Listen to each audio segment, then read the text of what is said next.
At 6:14 p.m., the bartender at Brook Hollow Club slid a black leather folder back across the bar and tapped the bottom line with one fingernail. Declined. $214.60. I had only been trying to pay for my son's guests before the speeches started. 12 old fashions, 3 club sodas, 1 pinot noir Vanessa had sent back twice because it was too warm. Daniel saw the receipt before I could fold it. He looked at the folder, then at my brown field coat, then at the walnut metal box tucked under my arm. He leaned in close enough for nobody else to hear. "Dad," he said, jaw tight, "please stop. You're an embarrassment." The bartender looked away. I did what I always did when a moment told me more than words would. I picked up the folder. I put it in my pocket. "I understand," I said. "Thank you." Then I took the metal box and stepped away from the bar before Daniel's new vice president friends could see the brass latch and the 2 names engraved inside it. One of those names was mine. The other belonged to a man whose portrait was already hanging in the lobby downstairs. Daniel walked back into his party thinking he had just managed an awkward old man. He had not. Not even close. I was 72 that spring, and I was not broke. I had sold Mercer Freight Systems in October of 2009 for $18.6 million, after taxes and debt. I lived on municipal bond income, a conservative investment account, and an Army retirement that hit on the first of every month like clockwork. Between the pension, distributions, and a consulting retainer I never used, $31,240 came in whether I got out of bed or not. I drove a 2004 Ford Ranger XLT with 187,000 miles on it because it still started on the first turn. I wore the same brown field coat because June had bought it for me at a military surplus store outside Columbus in 1998. And because a coat does not stop being useful just because somebody richer than you thinks it looks tired. The metal box was walnut, 8 inches wide, brass latch, felt lining.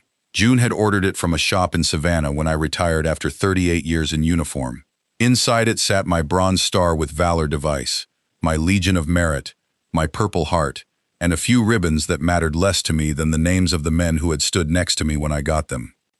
I kept that box in the bottom drawer of my desk most days, not because I was humble, because I was finished explaining myself to people who only respected polished versions of the truth. That part came from June. She had been gone for 3 years by then. Pancreatic cancer, fast, quiet, cruel in the way efficient things are cruel. On the last good afternoon we had in the den, when the hospice nurse had gone and the morphine had not yet turned the day soft around the edges, June touched my wrist and gave me the line that carried me through the years after her. "Let people believe you have nothing," she said. "Honest hearts don't change, and greedy ones tell on themselves." June had a way of saying hard things like weather reports. Plain, certain, useful. So after she died, I did exactly that. I let people believe what they wanted, that I was just an old soldier with an old truck, a dead wife, a practical watch, and more time than purpose. Most days, that disguise saved me a lot of conversation. Then Daniel got promoted, and the disguise started costing me something else. My son Daniel was 44, sharp-jawed, disciplined, and always a little too aware of the room he was in. He had my height and June's eyes. He also had a habit I had never been able to break in him, not when he was 14, not when he was 34, and not when he was 44. He watched other people before he decided how to behave. That can make a man adaptable. It can also make him weak in ways that look like strength from a distance. Daniel worked for Halcyon Defense Logistics, a company large enough to have 3 different vice presidents for 3 different regions, doing more or less the same job with more or less the same email signature. His promotion that night was to regional vice president for the Southeast Corridor, which sounded important because it was important. It came with a raise, stock options, a car allowance, and the kind of title that made people who had ignored him in college suddenly remember his birthday. His wife Vanessa understood that world better than he did. Vanessa had been a realtor before the market turned on her in 2022. Smart woman, quick on her feet, perfect hair even at 8 a.m. She came from a house with 3 foreclosures, 2 men her mother called husbands, and a childhood where embarrassment was never far from the dinner table. I understood her more than she knew, People who grow up unstable can get very serious about appearances. They start confusing control with safety. Vanessa liked nice stemware, quiet restaurants, soft close cabinets, and correct pronunciation from service workers. She never raised her voice in public. She didn't have to. She could cut a waiter in half with "actually" and never spill a drop of water doing it. Daniel and Vanessa had 2 children. Owen was 12 and built like a colt, all knees and appetite. Lily was 9, serious about piano, serious about animals, serious about fairness in the way little girls sometimes are, before life teaches them how often fairness loses. I loved them. And for a while, I had told myself they loved me in the uncomplicated way family is supposed to. But close can be a misleading word. Daniel called every Sunday, mostly from the car, mostly between errands. "Need anything, Dad?" "No." "You sure?" "Yes." "Okay. Love you." "Love you too." It sounded dutiful enough to pass for intimacy if you weren't listening too carefully. The slights started small after June died. That was what made them easy to excuse. At Thanksgiving, the first year without her, Vanessa moved my seat from the head of the table to the corner nearest the kitchen because, as she put it, this flow just works better. Flow. I remember looking at the empty place where June used to sit and thinking I had just been reorganized in my own family. I said nothing. At Christmas, Daniel handed me a brochure for an independent living community called Willow Grove Residences. "Just information," he said. I looked at the cover. An old couple in white sweaters laughed over a fruit plate nobody on earth had ever eaten voluntarily. "I still cut my own grass," I said. Daniel shrugged. "No one's saying you can't," Vanessa added. "It's just smart to plan before something forces the decision." Something. That word did a lot of work in her sentences. There were other things. My Ranger became a family joke. "Dad, that truck qualifies for antique plates." Still running. So did polio. That was Daniel, smiling when he said it, as if a joke could make disrespect harmless. Vanessa once took my keys at a restaurant valet stand and said, "Let me do this." They won't know what to do with a stick shift that old. The kid taking keys was maybe 19. He said, "Actually, ma'am, I can drive it." Vanessa laughed like he'd said something adorable. I remember June's voice then. "Let people believe you have nothing." So I let her. A month later, Daniel told me I should stop carrying cash. Why? It's not safe. For who? For you. I had been carrying cash since Nixon. I said, "I manage." He said, "That's not really the point." That was another phrase that did too much work. Not really the point. There were helpful things too. Vanessa changed the labels in my pantry because my handwriting was hard to read. Daniel put a tracker app on my phone for emergencies. Vanessa started insisting on copying me on my own medical appointments because older people forget details. Older people. At a diner in March, I watched her snap her fingers once, not loudly, but once, at a waitress named Carla who was already carrying 4 plates. "Sweetie," Vanessa said, "we asked for lemon." Carla was maybe 55.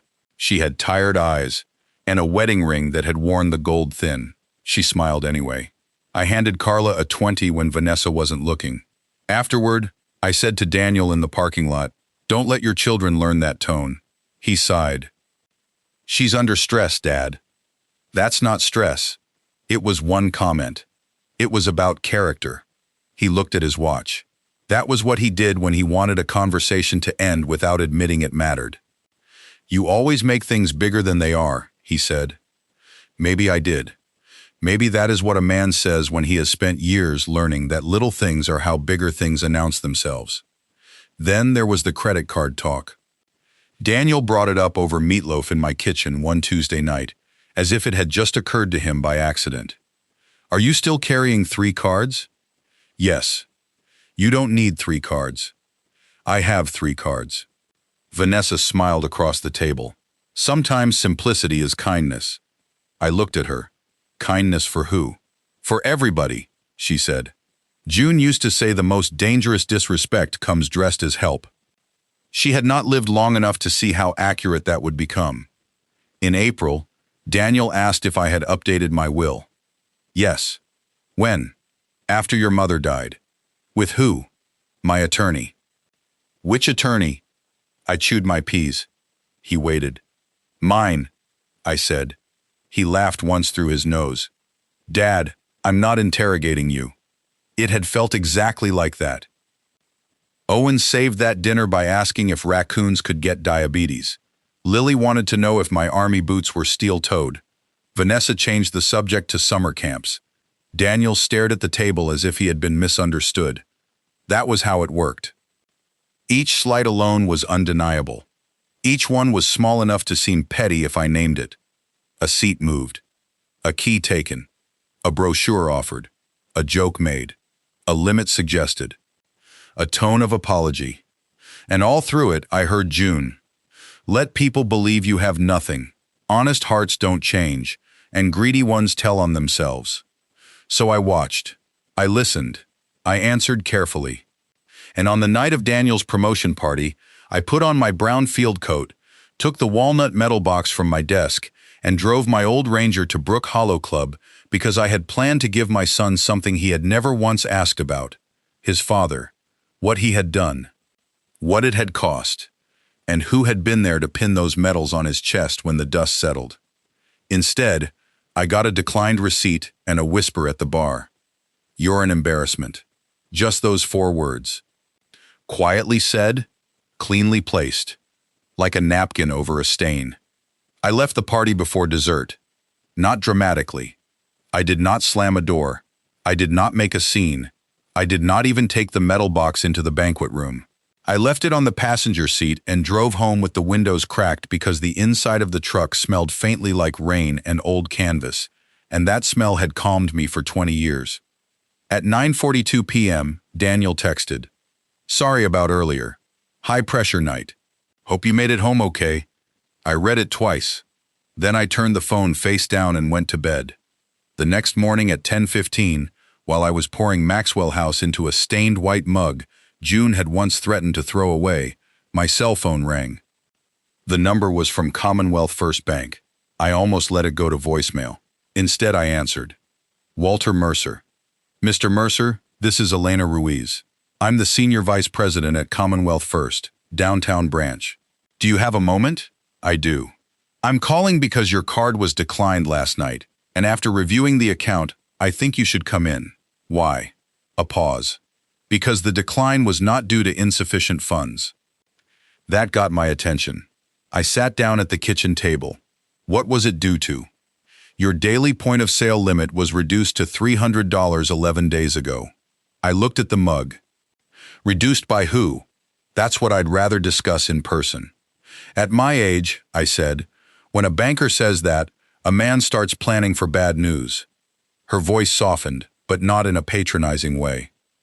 Then let me be direct. There are several recent notations on your profile that do not read like instructions you would usually give. I think you should review them. What kind of notations? Concern flags, third-party contact requests, spending alerts, a duplicate mailing authorization. Mr. Mercer, I'd prefer not to go further over the phone. I put the mug down. When? As soon as you can get here. I'll be there in 20. It took me 26 because a school bus stopped twice on Maple, and a man in a white Tacoma decided red lights were optional.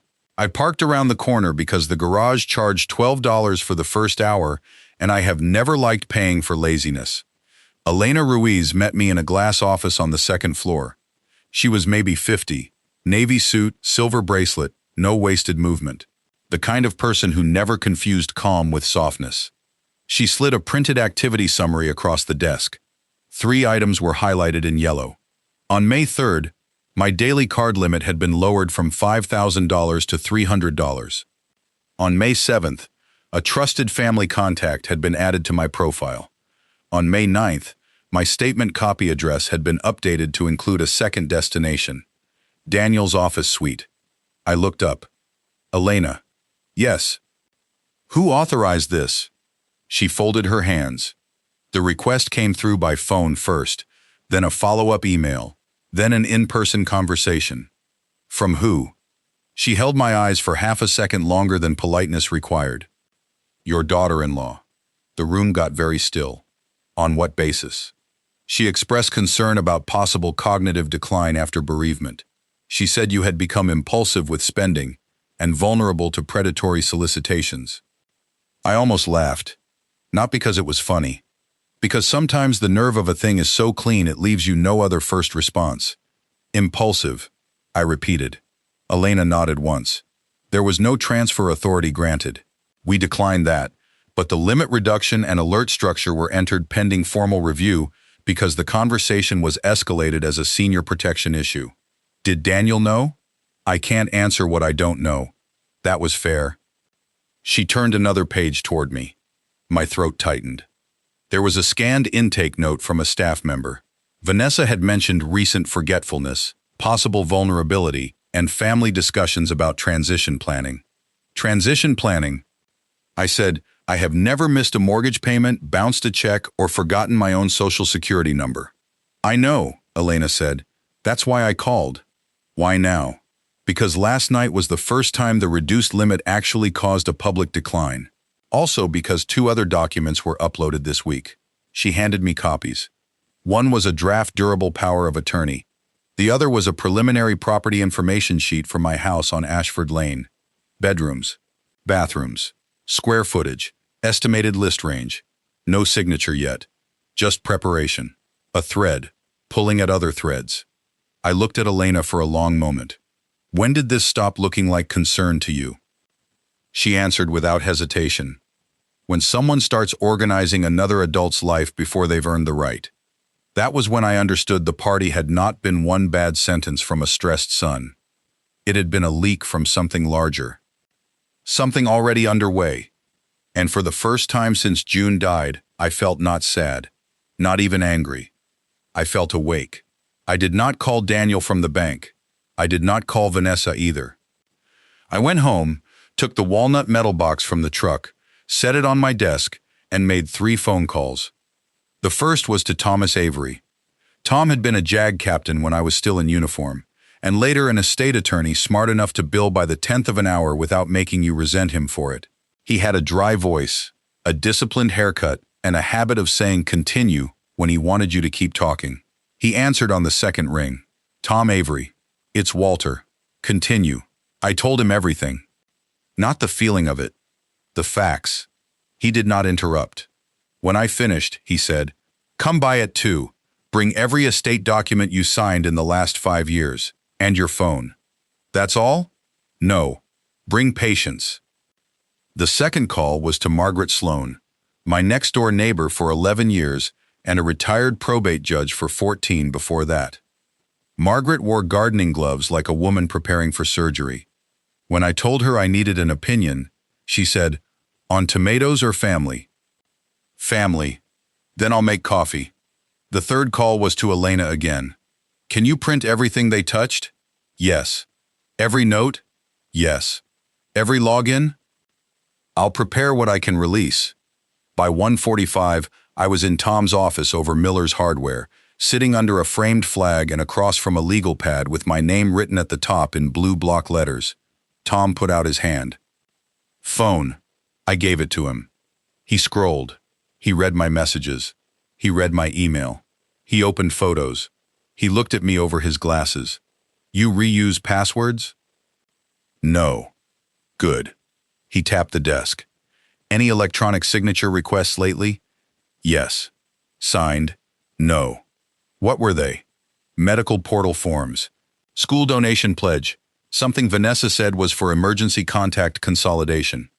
Did you open it? I opened it. Clicked links? 1. He exhaled once through his nose. Fine. We'll check the devices. Then it became rapid. Clean. Useful. Tom asked. I answered. Will the current date? June 28th, 2023. Trust? Revocable.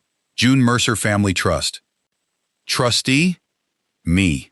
Successor Tom. Then Daniel. House titled where? Into the trust. Lake Place? Also in trust. Investment custodian? Farnham Wealth.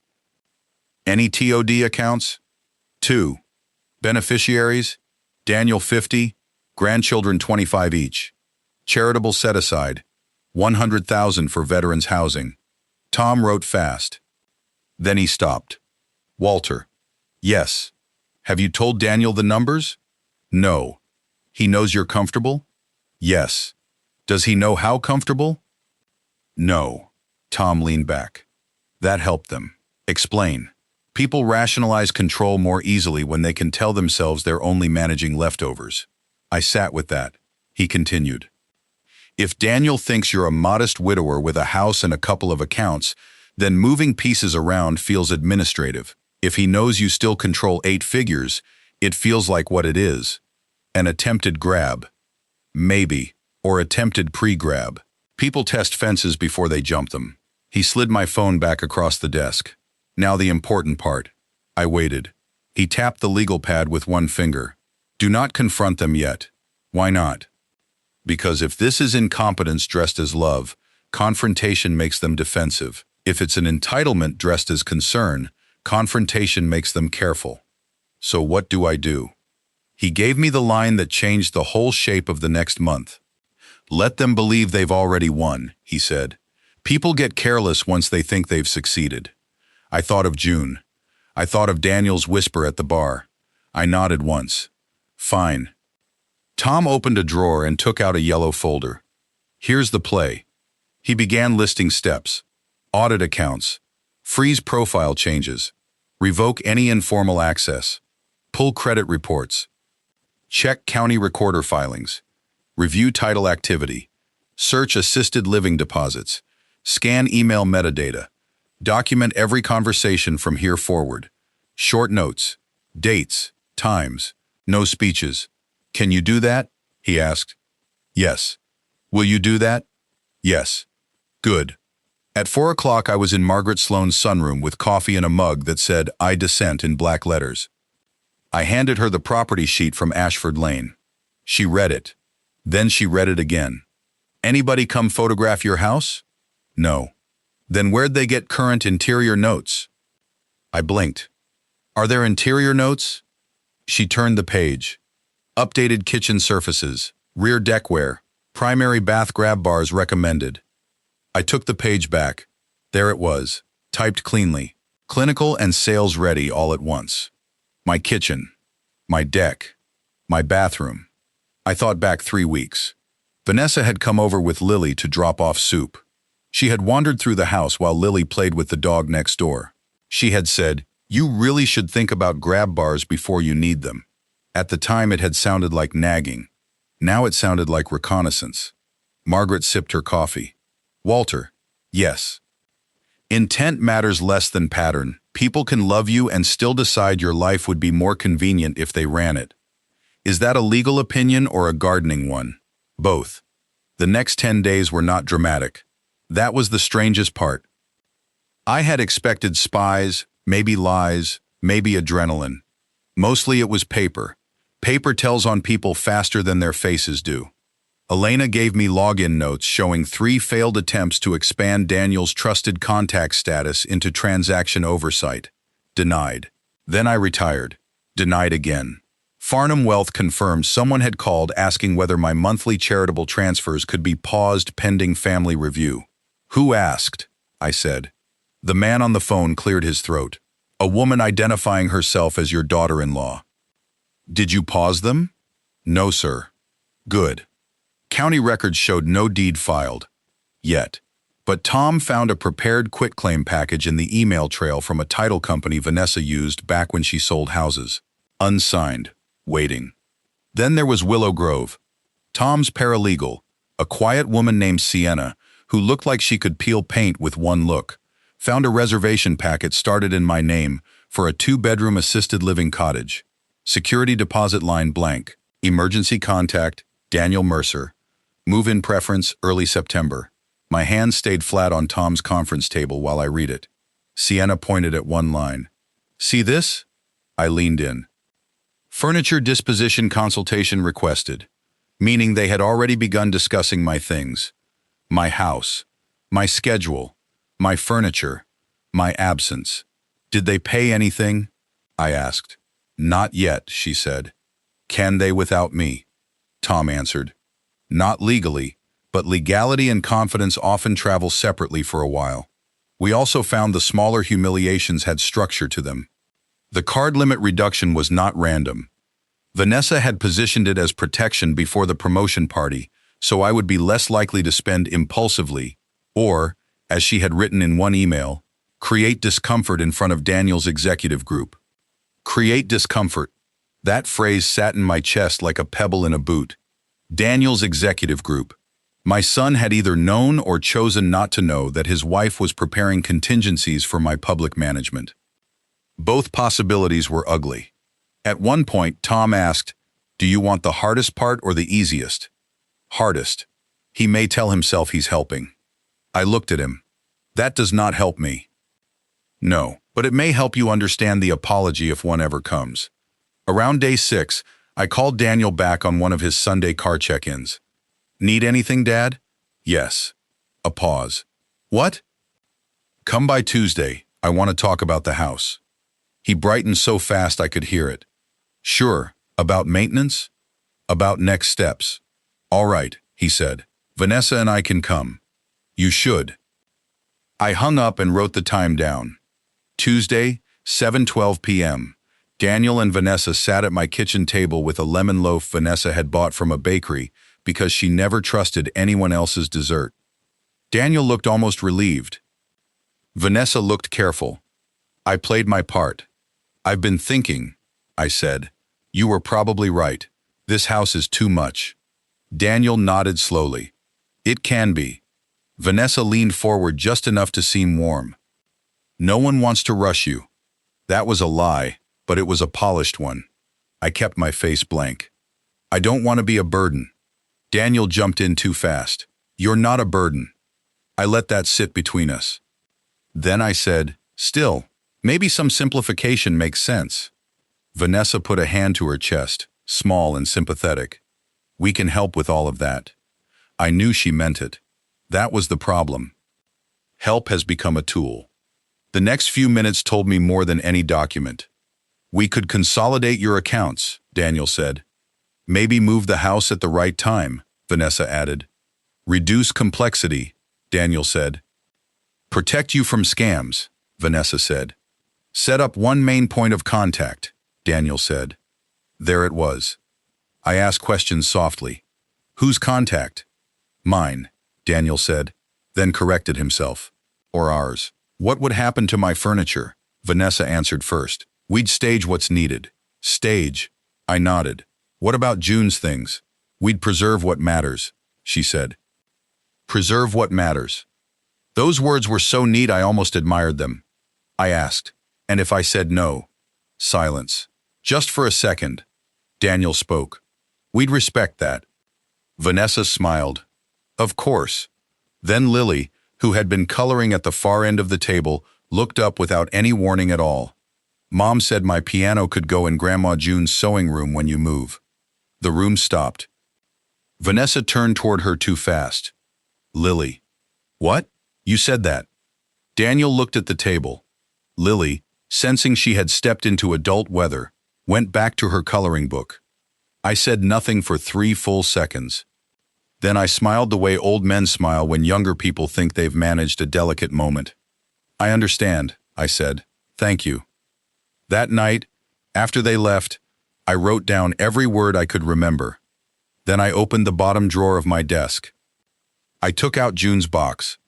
I put it on the blotter in front of me, and I said her line out loud into the empty room. "Let people believe you have nothing.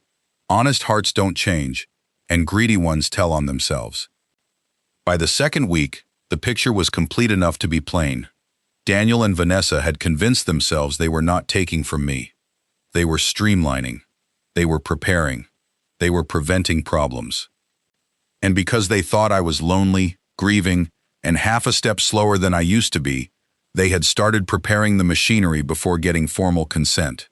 That was the engine under all of it. Not one big crime. Something quieter. A gradual reassignment of authority.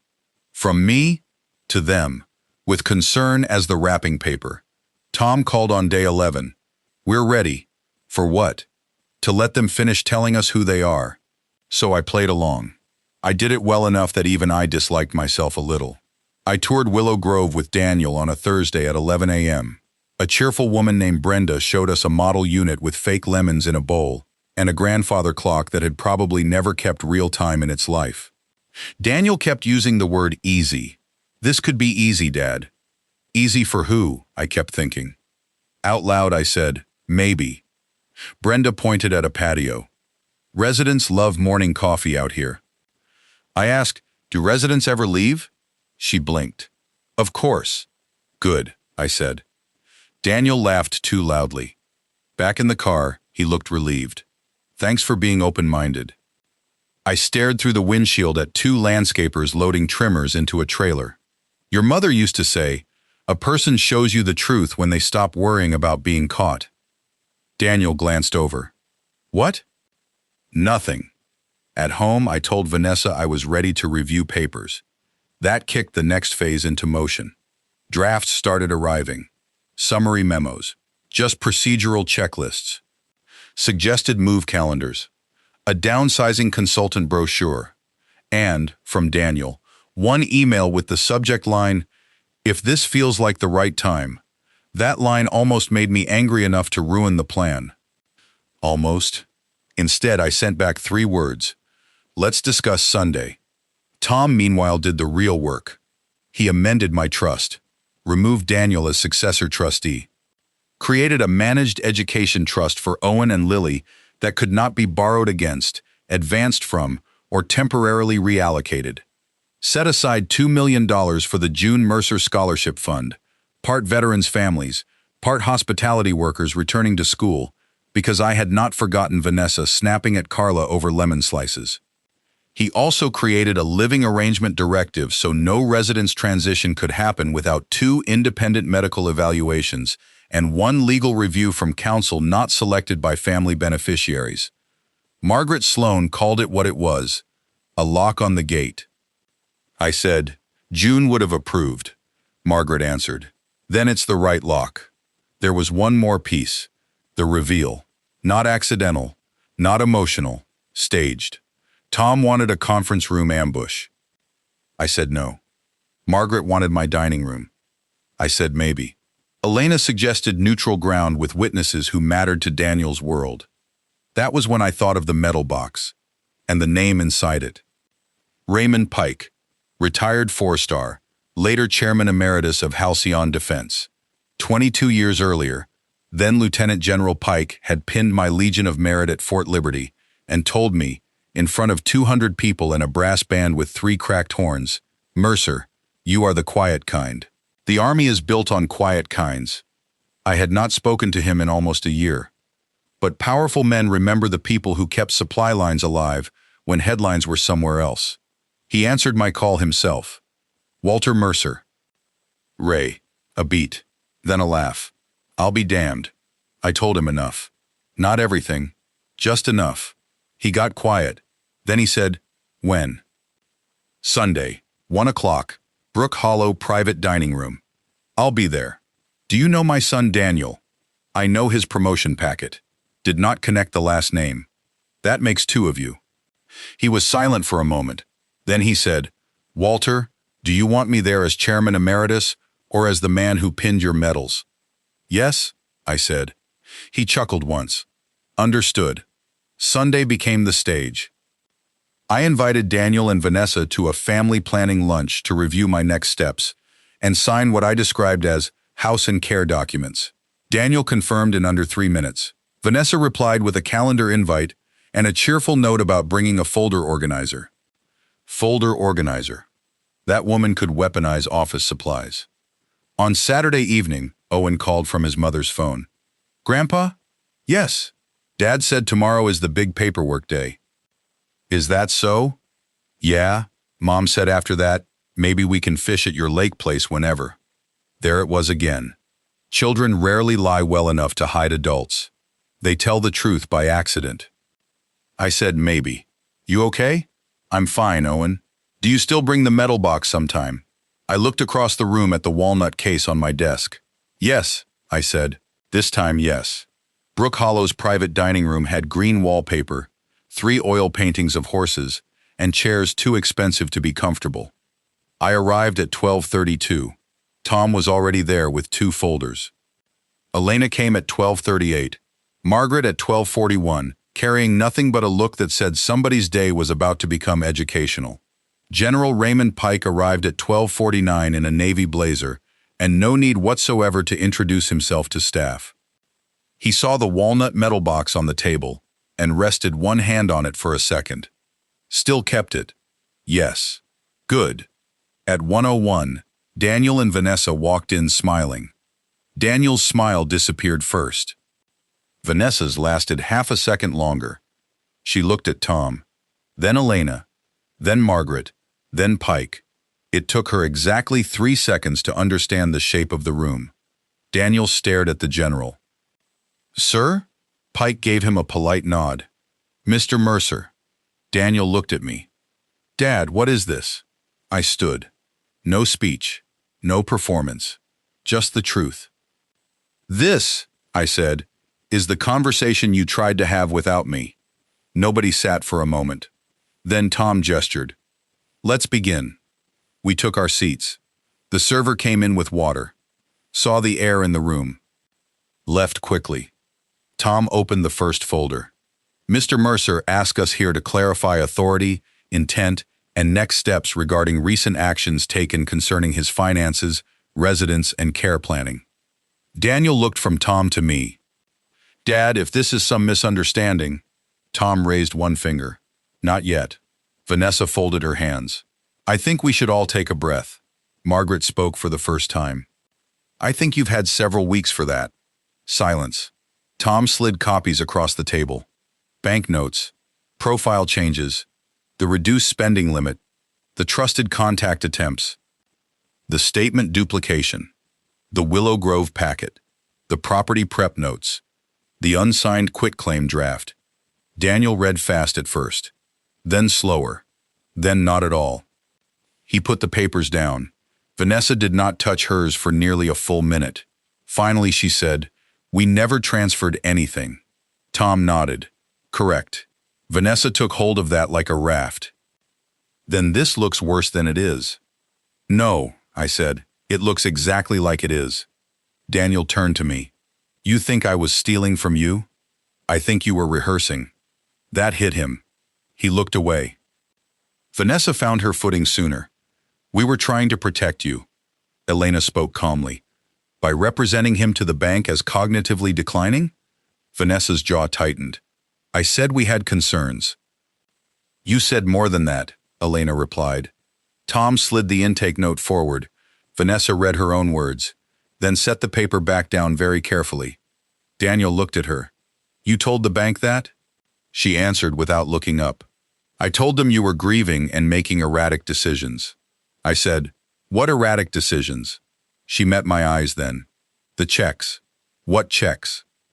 "The $1,000 here, $2,000 there, the veterans group, the church roof, the waitress found out after Carla's husband got sick, random causes. People ask you and you say yes." "Charity," I said, "is not confusion." Daniel cut in. "It can be when someone's taking advantage." I turned to him. "Who was taking advantage, Daniel?" He opened his mouth. I closed it. I opened it again. "You don't say no," he said. "No," I answered. "I don't always." "That's the point." "No," I said. "It isn't." Pike had been silent the whole time. Now he leaned forward. "You thought generosity meant incapacity." Daniel straightened slightly at being addressed by him. "Sir, with respect, you don't know the full family situation." Pike's expression did not change. "I know more of it every minute." Daniel swallowed. Vanessa tried again. "You have to understand how this looked from our side. After June passed, he changed." She said he. Not Dad. Not Walter. He. That mattered. I asked. Vanessa answered too quickly. "He got looser. Less structured, more private. He stopped updating us." "Updating us?" Margaret let out one small sound that might have been a laugh if laughter disliked everybody in the room. Daniel rubbed his forehead. "Dad, Mom handled everything. After she died, you stopped talking to us." You disappeared to the lake for 3 days. You gave money away. You ignored repairs. You wore that same coat to every formal event. You just stopped acting like things mattered. There it was. Not greed first. Fear, image, confusion, and buried under all of it, grief he had never learned how to carry without turning it into management. I let him say it. All of it. Then I asked the question that mattered. So you lowered my card limit before your promotion party because what? His eyes flicked down. Vanessa answered. We didn't want a scene. I nodded once. A scene. Daniel's voice got smaller. Dad. No. Let's use plain words now. Tom folded his hands and waited. I said, at the bar, after my card was declined, what did you call me? Daniel froze. Vanessa looked at him. Pike looked at him. Margaret looked at him. Even Tom looked at him over steepled fingers. Daniel swallowed. I was upset. What did you say? His voice dropped. I said you were embarrassing me. Silence. Just that. Then I opened the walnut metal box. The brass latch clicked, a small sound. But in that room it landed like a gavel. I turned the box so Daniel could see the medals laid out on dark green felt. Clean, precise, older than his promotion by decades and heavier than it looked. I brought these to your party, I said. I was going to tell you about them before your speech. Daniel stared. He knew the box existed. He had never asked what was inside. Vanessa looked uncertain for the first time. Pike reached out and touched the edge of the case. I pinned those, he said. Daniel looked up so fast his chair creaked. What? Pike's voice stayed even. The Bronze Star and the Legion of Merit. I pinned them on your father. The first in Kandahar after he pulled a convoy route back together under fire. The second at Fort Liberty, after he spent 38 years doing difficult things without asking anybody to clap. Nobody moved. I watched my son look at the medals from the general to me. He looked like a man who had just discovered a door in a wall he had walked past his whole life. You never told me, he said. No, I answered. Why not? Because you never asked. That one hurt him. I saw it. He sat back. His face had gone pale in the way some men pale not from shame alone, but from realizing the story they built their confidence on was missing half the facts. Vanessa whispered, Daniel. But it was too late for rescue. Tom opened the second folder. Here are the actual next steps. He slid over my updated estate documents. Managed education trusts for Owen and Lily. Revised successor trustees. Charitable allocation. Residence protections. A formal notice revoking all informal account permissions and barring future changes without in-person authorization and independent review. Daniel looked at the first page. Then the second. Then the scholarship page. The June Mercer Scholarship Fund? I nodded. For veteran spouses, I said, and for working adults in hospitality who want certification, or nursing school, or trade training. Vanessa blinked. I continued, because people serving tables deserve respect too. Her eyes dropped. That landed where I meant it to. Daniel turned another page. You removed me. Yes. From the successor trustee. Yes. His voice was thin now. You don't trust me.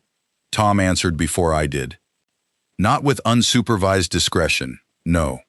Daniel looked at me again. And then, finally, the sequence began. The apology that mattered. Not the polite one from the text message, the real one. I'm sorry, he said. I did not help him. For what? He swallowed. For saying that to you. I waited. That's a start, I said. He shut his eyes for 1 second. For trying to manage your life behind your back. I kept my voice flat. For what specifically? His breathing changed. Vanessa's hands were clasped so tightly the knuckles were white. Daniel said, for lowering the card limit, for letting Vanessa contact the bank, for talking about moving you before you agreed, for treating your house like it was already ours. I said nothing. He looked at the table, then forced out the last part. For acting like your dignity was less important than my image. No one spoke, not even Pike. Vanessa's turn came next, and to her credit, she did not hide behind wording once the wall had cracked. I'm sorry, she said. For what? I asked. For telling myself I was protecting you when I was controlling you. I waited. She breathed in slowly. For calling the bank. For making notes on your house. For planning rooms that weren't mine.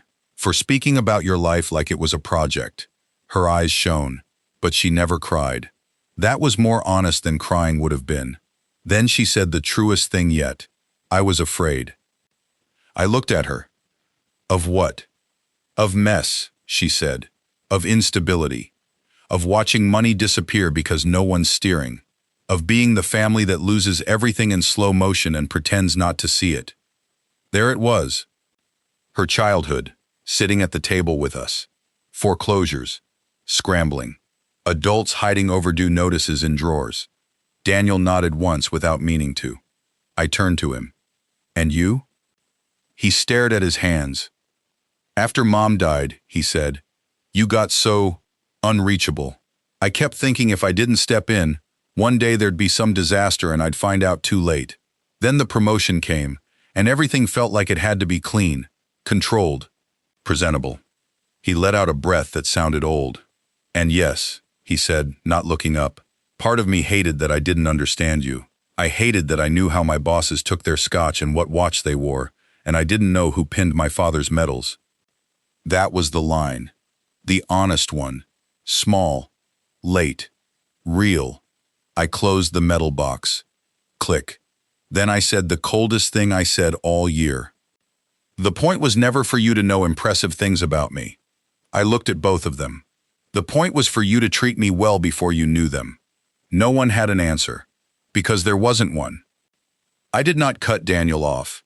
I did not disinherit him. I did not throw Vanessa out of the room or tell the grandchildren their parents had failed some grand moral test. I am old enough to know humiliation does not improve character. It only makes pain louder. So I chose structure. Truth first, then structure. Tom walked them through the new documents. Owen and Lily's education trust would be protected and professionally managed. My house on Ashford Lane would remain in the trust and could not be sold, staged, transferred, or encumbered without my written instruction and council review. The Lake Place would stay mine as long as I lived, then pass into a family use trust with clear rules and no borrowing. The June Mercer Scholarship Fund would begin with $2 million and annual grants overseen by an independent board. Daniel would still inherit, but not as sole gatekeeper. Not as a man operating on assumptions. And not until enough time had passed for trust to have evidence behind it. Vanessa listened carefully. Daniel did too. There is a difference between punishment and consequence. Punishment says, I want you to hurt because I hurt. Consequence says, this is the new shape of reality because the old shape proved unsafe. I wanted the second one. Only the second one. So I said it plainly. This is not revenge. Daniel looked up. Then what is it? Protection, I said. For me, for your children, for what your mother spent 30 years helping me build. The point was never punishment. Vanessa nodded before Daniel did. I think she understood structure better than he did. Pike stood then, buttoned his blazer, and gave Daniel the kind of look senior officers use when they have decided a younger man may still be salvageable if he stops wasting everybody's time. Mr. Mercer, he said, titles are rented. The character is owned. If you want the second one, begin there. Then he shook my hand. A firm shake. Not ceremonial. Just respectful. Margaret gathered nothing, because she had brought nothing. At the door she paused beside Vanessa. Concern without consent becomes controlled faster than people think, she said. Vanessa whispered, I know. I hope so, Margaret replied. Elena left after confirming the protective notations were reversed and new instructions filed. Tom stayed long enough to make sure no one was driving angry. That left the three of us. Me, my son, my daughter-in-law, and the metal box between us. Daniel touched the edge of the table. I don't know how to fix this, I answered honestly. You don't fix this in one afternoon. Vanessa said, then how? I thought of June. I thought of the waitress, the keys, the chair at Thanksgiving. The card declined, the little things. All the same places you damaged it, I said. Small, repeated, unremarkable. Daniel nodded slowly. There were no hugs. That mattered too. Some wounds should not be papered over with choreography. They left quietly. I drove home in my Ranger with the metal box on the seat beside me and the strange calm that comes when a hard truth has finally been forced into daylight and can no longer crawl around in your walls. Change, if it was real, showed up without speeches. That was the only kind I trusted. The first sign came 10 days later on a Wednesday at 7:05 a.m. Daniel was in my driveway with 2 new fence posts and a thermos of coffee because the back gate had been sagging since February and I had not gotten around to it. He did not say, "I'm here to make amends." He said, "Where's your level?" That was better. We worked for 90 minutes. No heavy talk, just gravel, screws, post-mix, and 1 busted drill bit. When we finished, he rinsed the mud off my shovel without being asked. The next Sunday, he called from home instead of the car. Not during errands. Not between things. At 7:30 p.m., from his kitchen. He asked how I was. Then he waited for the answer. The Sunday after that, he asked if I wanted to tell him about the metal box. So I did. Not all the blood and dust parts. Enough. He listened. Twice he started to speak and stopped himself. That was new. Vanessa's changes were quieter. At a diner in June, I watched her say, "Thank you, Carla," and mean it. Same Carla, same diner. She asked about Carla's husband by name. Left a proper tip. No performance around it. She thought I did not notice. I noticed. That was the G. Here's the continuation only, picking up exactly where it cut off. I noticed. That was the thing about getting old. People assumed you stopped seeing details because your hearing went soft and your knees complained in the rain. But you saw more, not less. You saw who stacked plates when nobody asked, who returned calls when there was no emergency, who came early, who stayed late, who remembered the small instructions, no onions, fence latch sticks. Lily likes strawberry jam, not grape. Grief had taught me that. So had June. She used to say, "Big apologies are theater. Real love looks like somebody taking out the trash 3 Thursdays in a row." At first I thought that was one of her jokes. Turns out it was theology. In July, Daniel started showing up on Saturdays without turning it into a project. He changed the batteries in the smoke detectors, replaced the porch bulb, took the Ranger in for an oil change and brought me back the receipt without highlighting the cost like he was doing me a favor. One morning he stood in the garage holding a dented tackle box. "You still use this?" "Sometimes." He wiped dust off the latch with his thumb. "Owen wants to learn knots." "Then bring him Sunday." He nodded. That was all. And that was enough. Vanessa began calling June by name again. That sounds small if you've never lost somebody. It isn't. For almost 2 years she had said "your mother" to Daniel, and "grandma" to the children and her things, when she meant the boxes in my attic and the quilts in the cedar chest and the recipe cards, still clipped together with a rubber band in the kitchen drawer. Then one afternoon she stood in my sewing room doorway, the room she had already assigned to Lily in her head, and said, "I found June's blue cake tin behind the stock pot. Do you want me to leave it there or put it with the bakeware?" June's blue cake tin. Her name. Her object. No erasing. No converting a person into an inventory problem. I looked up from the newspaper. "Bakeware is fine." Vanessa nodded once and carried it carefully, like something that belonged to someone real. That mattered. Lily changed too, though children usually heal faster because they haven't had time to build pride into concrete.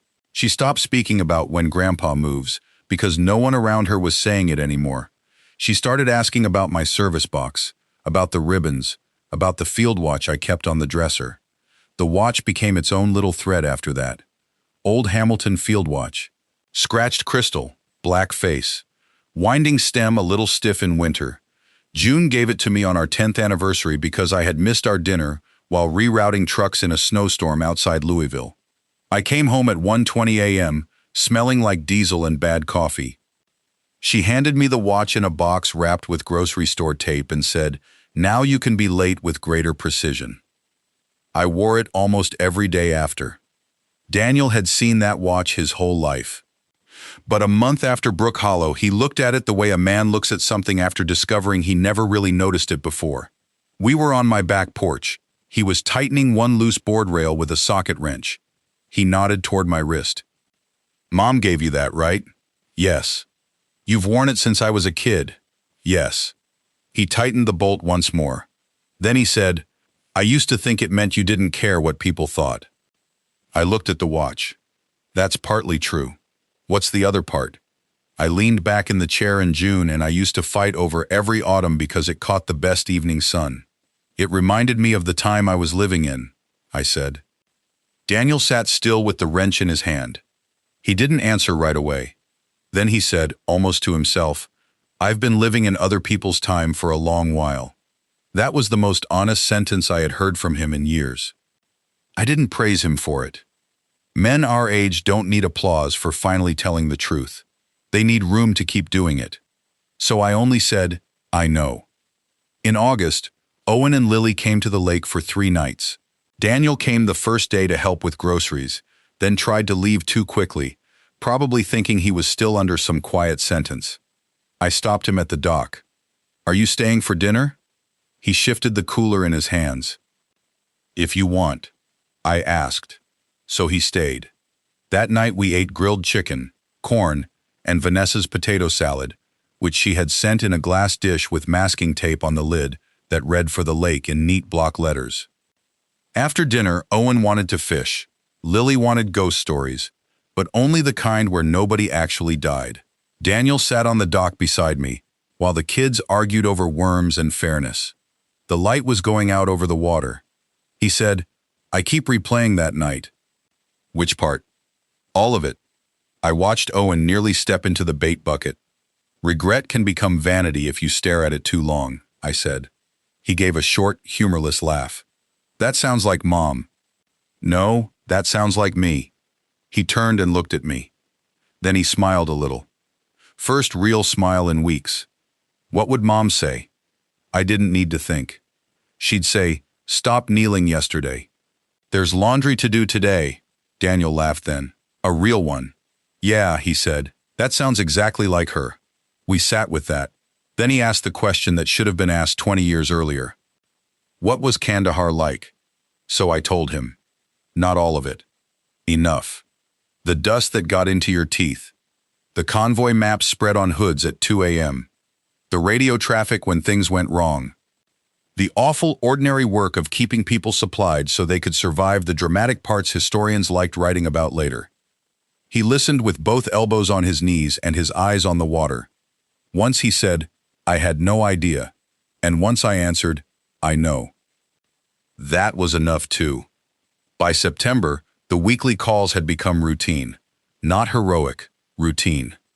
Wednesday evenings, Vanessa would text if they were bringing soup or if Lily wanted to practice piano at my house, because "your old upright sounds kinder." Saturday mornings, Daniel would ask if I needed a hand with anything outside. Sunday evenings, one of the children usually called first, then passed the phone to a parent. No speeches, no grand declarations, just repetition. That was when I told Tom Avery, over lunch at Miller's Hardware Cafe, "I think they're trying." He buttered his toast with the same concentration he brought to litigation. Trying is not the same as changing. I know. Do you think they know the difference?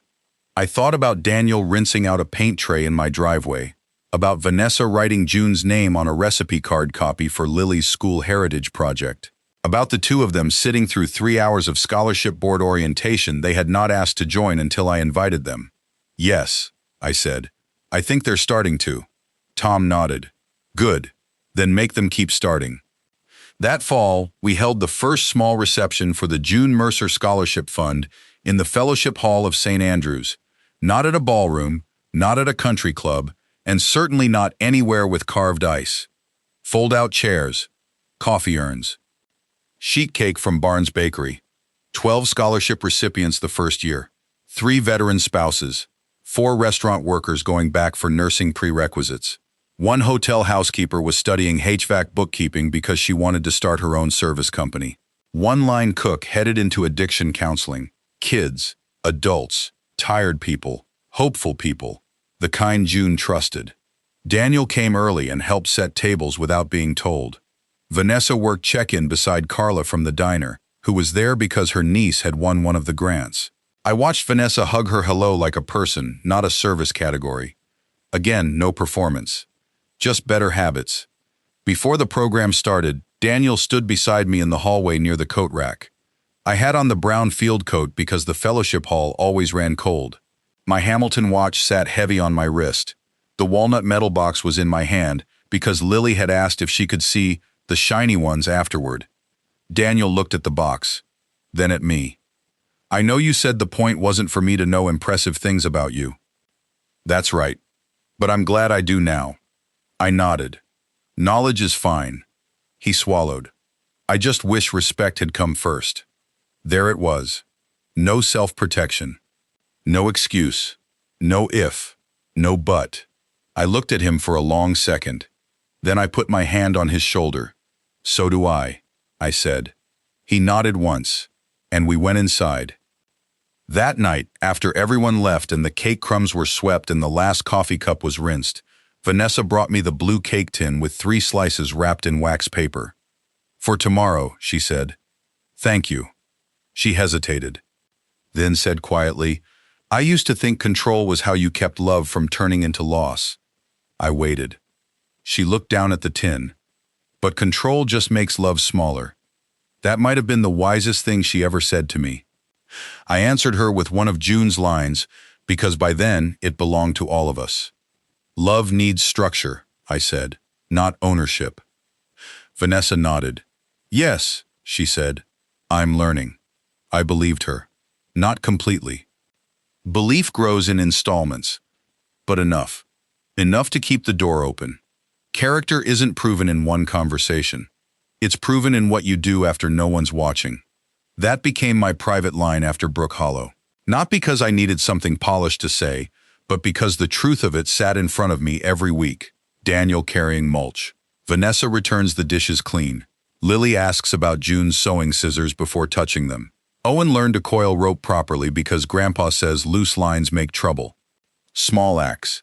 Unglamorous acts. Repeating until they turned into character. That was the only redemption I trusted. In late October, Daniel asked if I would meet him at Brook Hollow Club for coffee. Not a party. Not a promotion. Just coffee. I almost said no on principle. Then I thought better of it.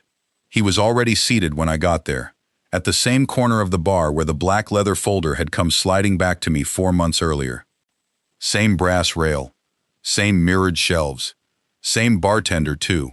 A younger man named Chris who recognized me and nodded without making a thing of it. This time Daniel had ordered ahead. 1 black coffee for him. 1 small drip for me. $2.89, he said as I sat down. I checked. I looked at the cup, then at him. The same room. A smaller bill. A different man. He reached into his jacket and set something on the bar between us. My old declined receipt. Flattened. Fold lines still there. He must have asked the club to print the archived copy. I stared at it. Why? I asked. So I don't forget, he said. I looked at him. His tie was loosened. His phone was face down. No audience. No executive group. No performance. Just my son. Chris passed by. Daniel stopped him gently. Could you add another coffee? Chris nodded. Of course. Daniel looked at me. Owen's coming after school. He wants to hear about the watch. I glanced at my wrist. The scratched crystal caught the light. For a second I could almost hear June laughing at the neatness of it all. Same place. Same bar. Same coat on my shoulders. Same watch on my wrist. But no shame in the room this time. Only memory. And a little earned peace. I picked up the old receipt and folded it once. Then I tucked it inside the walnut metal box I had brought with me that day for Owen. Not as a wound, as a marker, a reminder of what got broken there, and what had to be rebuilt slowly after. Daniel wrapped both hands around his coffee. Dad. Yes. I was wrong. I nodded. I know. He gave one small smile. Not because it was funny, because truth, once spoken enough times, can finally sit down between 2 people without demanding a fight. Then Owen came barreling in through the lobby doors with his backpack half open and his shoelace untied, waving like the whole club belonged to him. "Grandpa," he shouted, "did you bring the medals?" I looked at Daniel, then at the boy, then at the box. "Yes," I said. This time, yes. If there was anything worth carrying out of this story, it was this. Love without respect turns into management faster than people realize. And family doesn't become family again because somebody says the perfect apology. It becomes family again when truth is faced, boundaries are honored, and better habits are repeated when no one is clapping. If that landed somewhere close to home for you, share this with someone who may need the reminder. And if you've ever seen quiet change matter more than a loud promise, tell me in the comments. I'd be glad to read it.